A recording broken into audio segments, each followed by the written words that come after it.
Hello साथीहरू, हामीहरू चाहिँ पोखराको भरमारमा छौँ। अहिले चाहिँ गाउँदेखि झर्दैछौँ होइन। त्यहाँ तल पनि केटाहरू छन्। फाइनली गाइज हामीहरू चाहिँ बिच बाटो आइसकेका छौँ।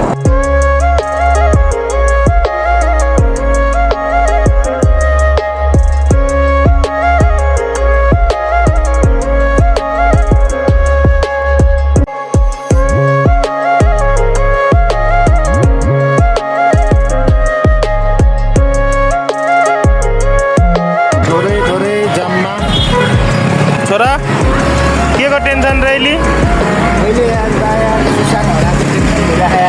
हामी चाहिँ रङ्गशालाभित्र प्रवेश गरिसकेका छौँ।